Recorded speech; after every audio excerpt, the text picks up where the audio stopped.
I am 108 years old. I have buried my parents. I have buried my husband.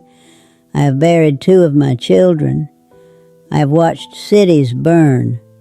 I have watched nations rise and fall. And I am still here. People call me strong, but they don't know how many nights I begged God not to let me wake up.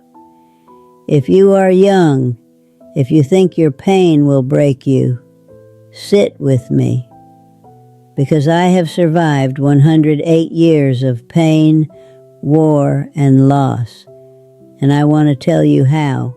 I was born in a world without screens, no phones, no internet, no constant noise. We woke up with the sun. We slept when it disappeared. Life was simple, but simple does not mean easy. We were poor. Not the kind of poor where you complain about slow Wi-Fi. The kind of poor where you count pieces of bread. My father worked until his hands cracked. My mother stitched clothes by lantern light. I remember hunger. I remember cold winters where blankets were never enough. But I also remember laughter. Because when you have nothing, you learn to value everything. I was still young when the first war reached us. You do not understand fear until you hear bombs before you understand politics. The sky would shake. Windows rattled. People ran without knowing where they were running. I remember one night clearly. The air smelled like smoke. The ground trembled. My mother held my face and said, "Don't look back, just run." I looked back anyway, and I saw my childhood disappear in flames. War does not only destroy buildings, it destroys the idea that the world is safe. That was the day I stopped being a child. My father did not die in battle. He died from exhaustion, years of stress, years of rationing, years of pretending he was not afraid. I was 17. He sat down one evening and never stood up again. No dramatic goodbye, no final speech, just silence. That was my first real lesson about loss. Life does not always give you closure. Sometimes it just takes and keeps moving. I met my husband when the world was still broken. He did not promise me riches. He did not promise me comfort. He said something far more powerful. He said, "If everything burns again, we will rebuild together." That is when I learned something. Love is not flowers. Love is choosing someone in chaos. We built our life slowly. A small house, second-hand furniture, a garden we planted with hope instead of certainty. For a while, life felt kind. Just when we thought peace had finally arrived, the world broke again. Another war, more sirens, more smoke, more funerals. This time, I was a mother. Fear feels different when you're not running for yourself, but for your children. I learned to stay calm even when my hands were shaking, because children look at your face to decide whether they should panic. I lied many times. It will be okay.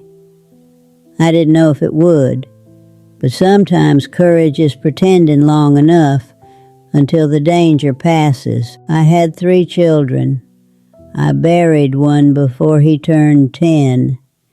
Illness, sudden, cruel. There are no words for that pain. People say, time heals. Time does not heal that. It teaches you how to carry it without collapsing. For years I avoided his room, the small shoes, the folded blanket, the quiet. A house becomes very loud when one voice is missing. I wanted to die then, I truly did, but my other children still needed a mother. So I learned my greatest survival lesson. You do not survive because you are strong. You survive because someone still needs you. The day I almost gave up, when I was 52, my husband died, heart failure, no warning. One moment we were arguing about something small. The next moment I was alone, 40 years of marriage, gone in a breath. That night, The house felt like a stranger. I sat on the kitchen floor until morning, and I asked myself, how much more can one person take? I had survived war, poverty, the death of a child. Now this. That was the closest I ever came to giving up. But then something unexpected happened. Morning came. The sun rose. Birds sang. The world did not stop for my grief.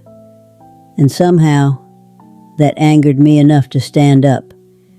If the world would not stop for my pain, then I would not stop living in it. Watching the world transform, I have lived through handwritten letters, black and white television, the first airplane in our town, the first computer, the internet, smartphones, artificial intelligence.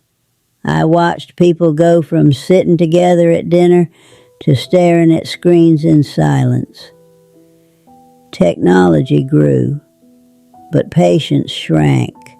Speed increased, but peace decreased. I sometimes wonder if we gained convenience and lost connection. Outliving friends, there's a strange loneliness in old age. One by one, your friends disappear. Funerals become more frequent than birthdays. At 90, I stopped buying black clothes. There was no need. Everything felt like mourning. The hardest part of living long is watching everyone else leave. People say, you're lucky to reach 108. Lucky? Maybe. But longevity comes with a price. You carry more memories than people. My second child, when I was 74, I buried another child. An accident. By then I thought I had already learned everything about grief. I was wrong. Pain does not get easier with age. It just feels heavier because your body is weaker. I remember standing at the grave thinking, I am 74. Why am I burying my child again? There is no answer to that question, so I stopped asking and started accepting. What kept me alive? People ask me, how did you survive 108 years of pain? Here's the truth. Not positivity, not strength, not faith alone. Routine. I woke up, I made tea, I cleaned, I watered plants, even when my heart was shattered. Routine saves you when emotions drown you. Small tasks become lifelines. When everything feels meaningless, wash a cup, fold a shirt, open a window, stay in motion. Pain hates movement. The secret about suffering. Suffering will visit everyone. No one escapes it. But here's what 108 years taught me. Pain is not permanent, even when it feels endless. Every war ended. Every storm passed. Every heartbreak softened. Not disappeared, softened. If you stay alive long enough, you will see your worst day become a memory. And that is powerful. What I regret worrying so much. I regret thinking difficult times would last forever. They never did. I regret not forgiving sooner.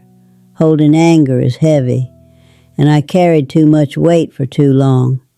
If you are young, forgive faster. Love louder. Visit your parents more.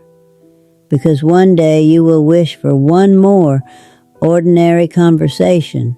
What matters at 108? Money fades, status fades, arguments fade. What remains? Moments, the sound of laughter in the kitchen, the smell of rain, a warm hand in yours. If I could speak to my 30-year-old self, I would say, you're stronger than you think, and the pain you fear will shape you, not destroy you.